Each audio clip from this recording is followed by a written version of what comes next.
Then to release it, you hit the speaker button when you're through with them. Oh, okay. It's right now like 14 minutes past 8 o'clock. And good morning, everyone. And Nancy Silvertooth's in here with us. And we'll let her get things started. You can introduce everybody. Okay. Thanks, Al. And good morning to everyone out there listening to us. We hope you'll enjoy our program this morning. We are Common Sense Matters, sponsored by the Franklin County Democratic Party. And I have with me this morning Helen Stapleton, who is a county commissioner and an officer in our Franklin County Democratic Party. And we'll start off with Helen because she has has an interesting story to tell you about marching. So Helen, tell us about it. Hey Nancy, how are you? Hey Al. Hi. Okay, well, I just got back from the Women's March on Washington. It was an amazing experience. We left Friday, drove all day Friday. I went with my mother-in-law. She's 81 years old. I brought my 20-year-old daughter with me. My husband very kindly stayed home and took care of our son. And then we picked up my daughter who's going to college in Virginia. She's 18. So all three of us rode up there. And was it three? Four. Rode up there and met my sister-in-law there too. So I was with, it was three generations of us there from 80 to 81 to 18. And we stayed in Arlington with a friend of mine. And it was the morning, the morning of the march. We took the metro there. I had never seen so many people in a train station or in a train in my life. I've seen pictures of Tokyo at rush hour, but we were jammed in like sardines in the metro. It was unbelievable. And everybody was so nice and patient, even though it was crowded, and we kept pulling up at stops and there'd be hundreds of people waiting to get on, but they couldn't get on. So the Metro released how many tickets they sold that day. It was 1,001,616 tickets that day. It was a record. They said the only time they've ever sold more tickets was Obama's first inauguration day. And then in addition to that, there were 1,200 bus loads coming in. There were people taking Uber, people walking, people riding their bikes. There was a lot of people there. So anyway, we got there, we came out of the metro, and it was, okay, the center of the rally had a big stage and there were all sorts of speakers. Well, where we were kind of standing around, we couldn't even see it, we couldn't hear it, we couldn't even get near it because there were so many people. We looked on a map later, and where we hung out most of the time was about 6 blocks away from where the center was. And yet even 6 blocks away, it was a sea of people. It was like it had no end and it had no beginning. It was almost just like infinite number. If you say voting doesn't matter, doesn't make any difference, it makes all the difference in the world. Or saying that there's no difference between the two parties. This is as different as night and day. Obama and Trump. It just couldn't be more different. It's he's cutting funding for scientific organizations. He's cutting. He's making people lose their health insurance. We have $30 billion for a wall, but we don't have it for health care. Right. Yeah. You want to make a comment? When I was, okay, we have a phone call. What do we do? Sorry. That's cool. Let's hang the phone back up. Oh, okay. And just get it like that. Mm-hmm. And we're going to hit that line right there. And Hello? you talk to them. Hello? Yes. Most of these people that are out there protesting and all that, most likely they didn't cast a vote anyway, is the way that I feel about it. A lot of them probably did not even vote, because a lot of people say, oh, well, I didn't even go out and vote. Well, if you didn't go out and vote, then don't complain. Exactly. I totally agree with you. If you didn't vote, then I don't think you have a right to be out protesting and saying anything. Well, yeah, that you have a really good point there. Everybody needs to vote. But I do have to mention something. I mean, I think most people have managed to get an ID for voting, but it's really hard to get an ID for some people if you weren't born in a hospital, if you were born at home or whatever. Also, there's this new thing called interstate cross-check, where if you have a really common name, like, say, John Smith, and there's another guy in another state named John Smith, then they cut you from the voter rolls because they say, oh, you're registered in two places. Well, there's millions of John Smiths, especially with Asian names, there's millions of people named, Chu, the last name Chu, or if you're Spanish, millions of people with the name Jose Alvarez, and they'll cut those people. So a lot of people were unfairly and unnecessarily cut from the voting rolls. But yes, I totally agree that if you don't vote, you really, you're just giving away all your power. And yeah, that's a very good point. Thank you for calling. Did you have any other questions? No, I don't. And thank you. I was listening to the show. Thank you. All righty. Thank you. Hit the speaker button. Okay.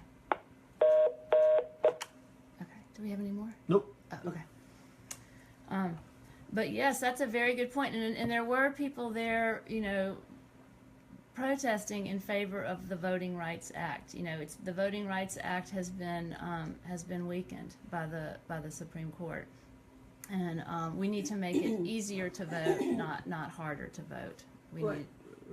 And I hate to say this, but of course President Trump's latest thing is all this voter fraud, and of course he like everyone else has his right to his opinion.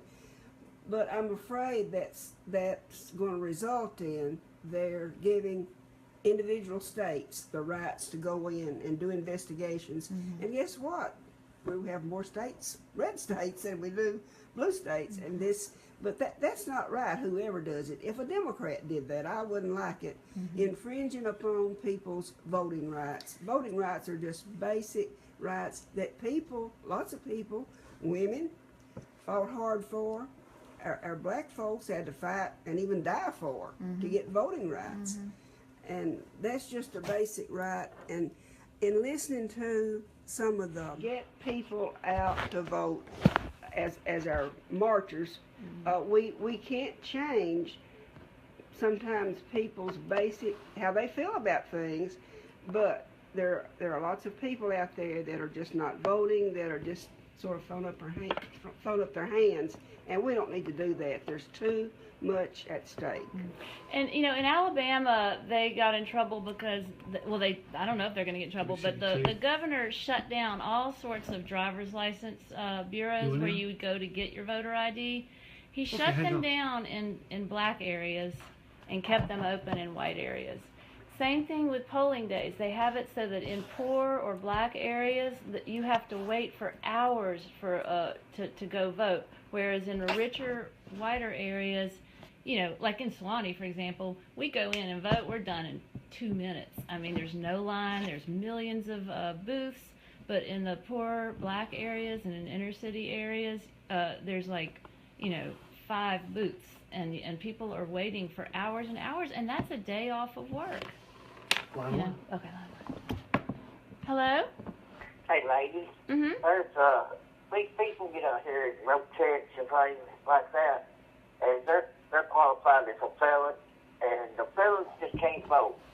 And we need to get something to get people to vote like that. Instead of having a felon like that can't vote, they need to get something where he can vote. Where they can vote? It doesn't matter. Okay, you're arguing that felons should be able to vote once they've paid their dues to society? Is that what you're saying? Yes, ma'am. I totally agree with you. I think if you pay taxes, if you get out of jail and you're working and paying taxes, you have every right to do it. But I believe you can. You just have to go to Mr. Baggett. What's his office? Well, if it's in Franklin County or the election office, see Margaret Otley's office, and get a form. There are there are laws, and it's according to when the conviction was and what the conviction was. But if it's over and done with, the And you've time for paid off serving- all your court costs. Yes, You now gotta pay off all your court That puts the costs. hurt on a lot of people because they have to get a form signed saying that their court costs are paid. If there's any child support out there, that can cause a problem. But there are laws that let people get their voting rights restored. Just go to Margaret Otley and get a form and go from there. And I believe Mr. Baggett has to Yeah, sign off Robert on it. Baggett probably has those too. He's circuit Yes, court ma'am. clerk. I know several people, that's got felons, and I just wondered, what to do about it. Yeah, it includes felons under the requirements of the specific laws during certain periods, and there may even be a different form for like convictions before 1981 or convictions from this date to that date. But as Helen says, you can see Robert Baggett at the circuit court clerk's office or Margaret Otley and get a form. And You got to Probably jump through get the- some hoops, but it Yes. is doable. Phil, I want to say something about Philip Custer right here. Philip Custer, when he was an election administrator years ago, our General Sessions office was on the corner there in Winchester, and the election office at that time was about 4 or 5 blocks from the square going north on North Jefferson Street. Philip Custer would walk to me, and we would work out together those applications for people to get their voting records cleared, and that impressed me so. He didn't send them to me. He didn't call me up. He would walk those forms to me and do that. And That's a of course, public servant. That is, I thought then this man is a true public servant, and of course he's our county clerk now, and doing a great job. But yeah, I thank you, lady. you're welcome. Yeah, I believe once you've paid your debt to society, you should be a full. We should speak about it. There you You go. should be a full member of society, and being a full member of society is voting for sure. Is there another call? I don't know yet. Oh, okay, it's blinking. That's not. Let's not call it in. Let's see what they got. Okay, we may have another call. Give us a City two? minute here. Yeah, hang on. Line 3. Okay. Hello. Hello, I want to say something. Miss Silvertooth, thank you for your dedication. You've always been a good public service. Well, thank you. Yeah, you and I I know enjoyed each it. other. There's one thing I've got a problem with, and I'd like to see this resolved, is if you're proven innocent in court, you still have to pay court costs. It's $318.50. Sometimes you do. That's right. If There's something wrong if you're proven innocent. well, yes, that doesn't usually proven innocent means the case was probably dismissed, and it would be unusual unless, of course, sometimes these cases are worked out between the defendant and the DA's office and the defendant's lawyer. Maybe if he has 2 or 3 cases, there might be an agreement to say, hey, dismiss everything, but pay costs on this or that. But normally, you're right. The normal thing is, if you're proven If you're innocent, you shouldn't have to pay a cent. well, of course, I can't make it's not, that's an unusual situation to, as you say, be proven innocent, but yet have to pay court costs. But, who knows, it would be up to the individual, whatever happened in the individual case. But I agree that would be unusual. Can I say one more thing? Okay, yeah. Philip Custer is a good public servant. He's a good person. Yes, I'll just go ahead and mention Philip. Franklin County is blessed to have the public officials that we do. You just think Philip Custer, Randy Kelly, Robert Baggett, Lydia Curtis Johnson, who am I leaving out as an elected official? Sheriff Tim Fuller. Yes, he's a great one. He's Mayor great. Stewart. Mayor Stewart, Clerk Master. Brenda. I just want to say, Brenda, she's Miss actually, Silvertooth, yeah. I admire you. You've never been discriminated against because you're a female. No, not that I Sarah, know of. I never You- have, but I want You've to. always been a good person, and let me just go with that. Okay. But I still want to see, if you're proven innocent in the court of law, you shouldn't have to pay court costs. That makes sense to me. That makes sense. We're the common sense girls, so that makes sense to us. But we don't know when a judge signs something. You're sort of stuck with it unless unless it's something that can be appealed, maybe. Hey, so when you're in court, you go, yes sir, no sir. Yeah, this is true. All right. That's it, Thank you. You respect the judge, and Judge Ferris is a good judge. He is. He's He's another one of those good officials we've got. Excellent officials. Yes. But I just said, I'd like to see that repealed because Right I'm going to here. put on 3 charges, okay? But I got to pay court costs. Send a which is letter. over Send a letter. $1,000. Send a letter to your representative and your state representative David Alexander and your state senator Janice Bowling. I don't know how to get hold of him. Go. Let me tell you, David will be on the airways Friday morning at 9 o'clock. Perfect. Great. You can call in. Friday morning. Get anyone you know to Google it for you. You can find his phone number and email address and Janice Bowling's. Just get a friend of yours to Google it for you. It's easy to find. All right. DavidAlexander.com. I don't know. If you just Google David Alexander, State Representative, Tennessee, it's bound to come up, and Janice Bowling, State Senator, Tennessee. You'll find it. All right. Thanks, John. Thank you. Well, hey, Rick, how you doing? Al. See ya. See.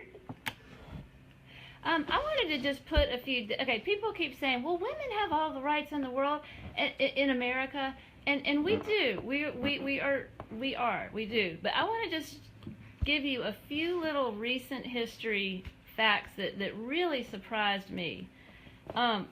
It wasn't until 1972 that a woman could get birth control unless she was married.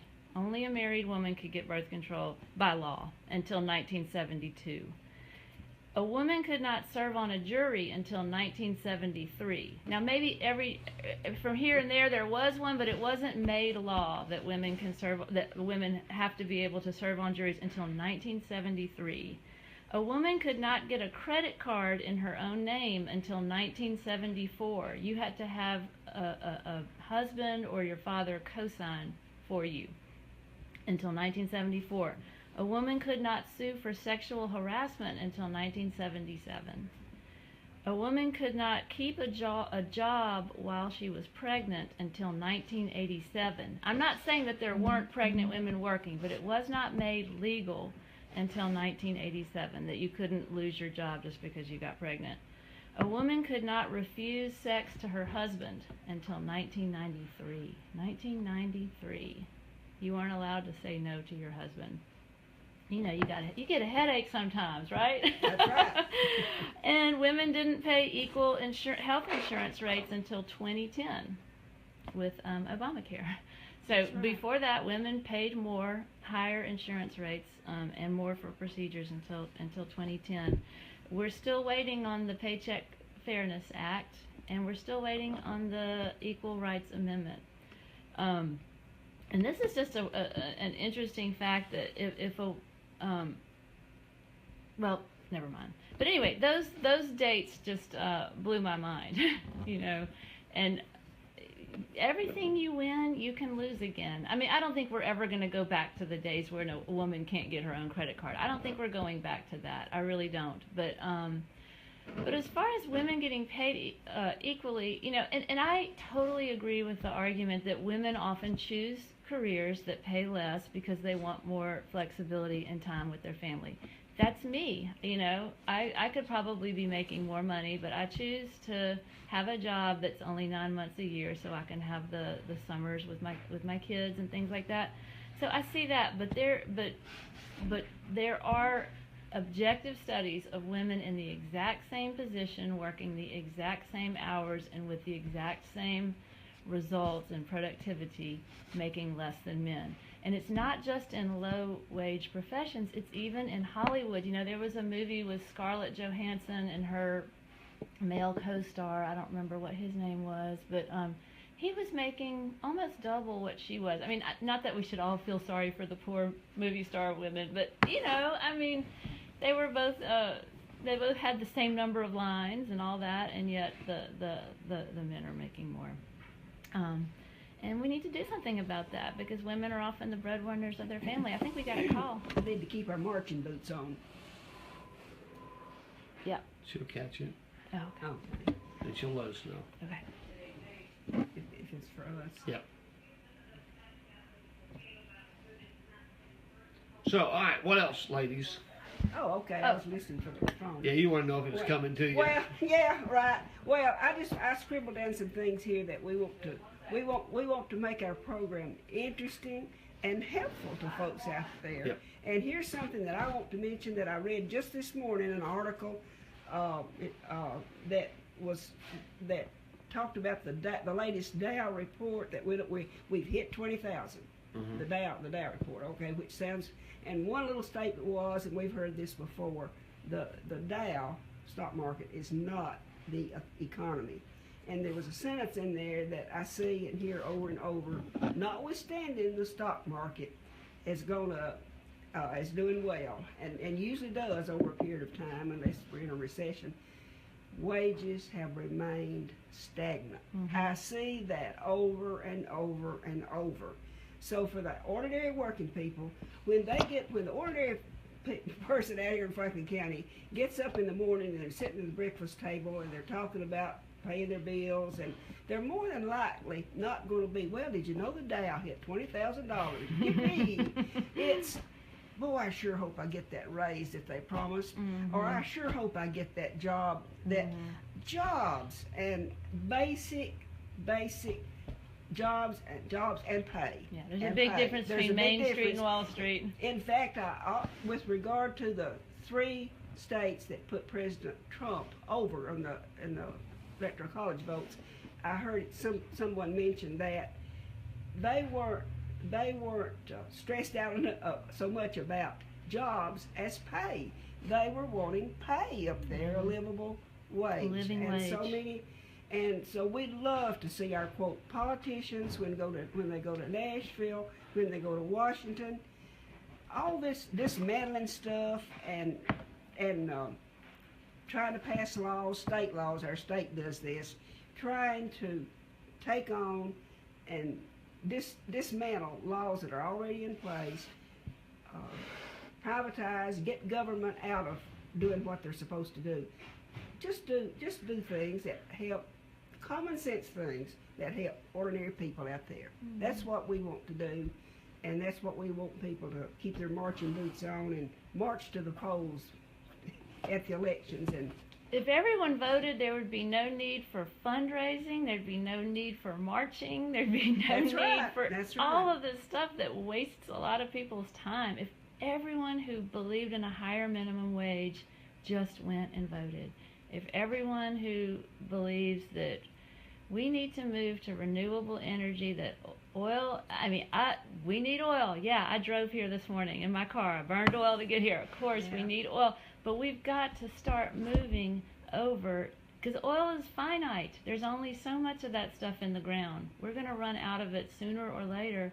We've got to start moving towards something else. And in Montana, they just passed a law, what was it? That all government offices have to use coal. They can't use any type of alternative energy. They just seem to be hostile towards alternative energy, and that's the future. I mean, nobody can tell me with a straight face that coal is our future. We use it. Yeah, I'm using it. I'm using oil and gas and coal right now. I know, but that's not the future. That is a 19th century technology, and we've got to move on, because like I said, there's only so much of it in the ground. We can't tear up all our mountains and get every little bit of it out, and it's giving kids asthma, it's polluting the air, and we've got to go to something else. And I don't know why people are hostile to that idea. It just seems like a win-win to me. I read an article again just this morning with regard to coal, and it said something like that President Trump cannot produce on provide the coal jobs that he's promised due to automation. It's there, and this particular article pointed out that as opposed to the Appalachian, the digging down in the ground, the coal mining, and some state out west, I forgotten what it was, where they're doing the mountaintop, and they use automation more, and that's ruling the day. The automation, and this article pointed out that due to automation, he cannot bring coal mine jobs. And natural gas. Natural gas is so much more clean and profitable. And it breaks my heart to think of a coal miner losing his job. I don't want to see people lose their jobs, but there are so many jobs to be had with alternative energy. That provides jobs too. There are plenty of jobs installing solar, installing wind. Those people can be trained to do that. I don't want to see people lose their jobs at all. I mean, that breaks my heart. It really does. I'd like to say one more thing. I say this every time. Oh, well, something I don't need to forget is January 31st is the last day to sign up for Obamacare. And it's open enrollment ends then. If you have certain circumstances, you can sign up later. But January 31st, open enrollment period. People are still signing up. We don't know what's going to happen in Washington. They don't, bless their hearts, it's very complicated. It's a very, very complicated thing to do, or they would have had all sorts of answers for it. Yeah, So, I still have not heard what they're going to replace it with. No, I have not heard that yet. It's just very complicated. And I want to, as y'all do like I do now, I'm home quite a bit, so I watch the hearings, the folks that are being appointed. Think when you listen to that, and you hear about, even in Tennessee, the laws that are presented, that they present to the legislature, think of how that affects ordinary, everyday people that are going to work making minimum wage or maybe don't have a job at all. And remember that with regard to jobs and schools and health care, people of means, there may be adverse laws out there, but if you have money, you can move somewhere else. If you don't like the school you're going to, people of means can say, well, we'll just pick up and move. There are people that can't do that. So please remember, we're basically a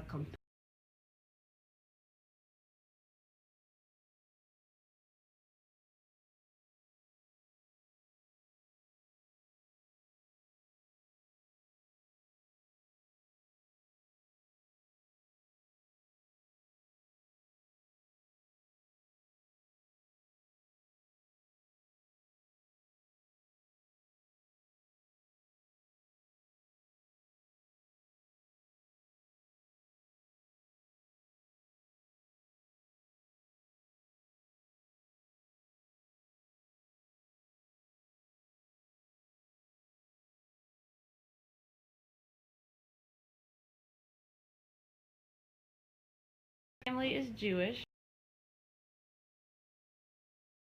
His rallies, I see a lot of scapegoating. I see a lot of blaming America's problems on other people. Just like 60 years ago, the Jews were blamed. And I don't want to make Hitler analogies. I hate Hitler analogies, but 60 years ago, the Jews were being blamed for all of Germany's economic problems. And I see Trump doing that with Mexicans, with the Chinese. I'm sorry, if your job got sent abroad, do you know who sent it abroad? It wasn't a Mexican, it was an American CEO. It was an American who sent your jobs abroad. It was not a Mexican, it was not a Chinese. I see scapegoating of Muslims, all Muslims. I mean, obviously, I hate ISIS, I hate terrorists. But you cannot blame an entire religion for that. So anyway, I'm seeing a lot of scapegoating.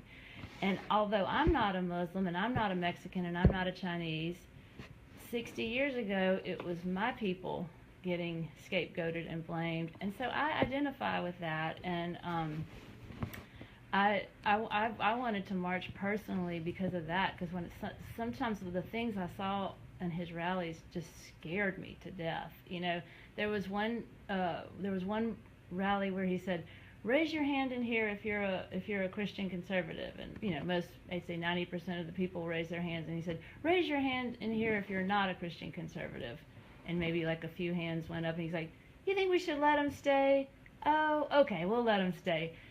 That scared me because I'm Jewish. I'm not Christian. I love Christian people. I went to Catholic school. I'm married to an Episcopalian, you know, but I'm not a Christian myself. I'm Jewish, and to see people being singled out like that, it scares me. And I know he's not. I know his son-in-law is Jewish. His daughter has converted to be Jewish, but I have seen pictures all over Facebook of Jewish community centers with swastikas spray painted on them, of Jewish community centers and synagogues getting bomb threats. This is only since Trump's election, or since the campaign, and that just scares me to death. It really does, and I don't think anything's going to happen, but it worries me personally. It really does. So that's one thing I want.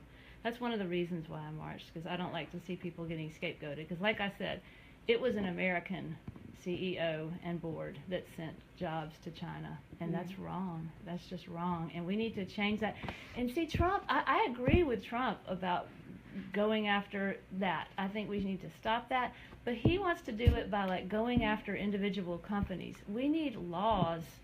We need laws that affect every company. You can't just like pick out Ford today and then some other company the next day. You can't do it one at a time like that. It's got to be sort of a comprehensive law that penalizes in the tax code companies for sending jobs overseas. Anyway, that's what I think. How about you, Nancy? Well, you mentioned when you mentioned religion, and Episcopalian. Hopefully, the next time we're here, which would be the second Thursday in February, Joanne Barker, who lives at Sewanee, will be with us. Joanne's title is Reverend Doctor Joanne Barker. She's a retired Episcopal priest. She's retired, but she stays busy. We thought we might get her here this morning, but she's out of the state. Yeah. Her husband is Dr. Larry Barker, who works. He's retired. He's a retired medical doctor. Well, but he's working at the health department. He's working at the health department in Grundy and right. And Joanne is she's a strong Democrat and very very sharp lady, very very compassionate person. I love Joanne. And hopefully she'll be with us next week. And we have Mike Winton. We thought Mike Winton, by the way, might be here today. But he just lost his brother. Young brother. I went to the funeral yesterday in Montego. But he went to the meeting at Fall Creek Falls that was held with regard to Governor Haslam's plan to privatize all state parks, Helen, or just that one? I'm not sure if it's all state parks. It's several, though. But that one especially, and of course people were very concerned, and 2 or 3 Tennessee Democratic legislators were there. I think someone from the Senate, someone from the House. Clemens was here. Clemens, yeah, John Ray Clemens, and Jeff Yarborough, I believe, Senator Jeff Yarborough. Mike Winton attended that, and I believe Joanne did too. Yeah, so they're going to talk about that. They'll give us some details on the privatizing. And we should all. February 9th will be your next day. Oh, okay. Next day. And I also wanted to announce our event on February 12th. Yes, thank you. Yeah, go ahead and tell them about that. Oh, you can do it. Okay.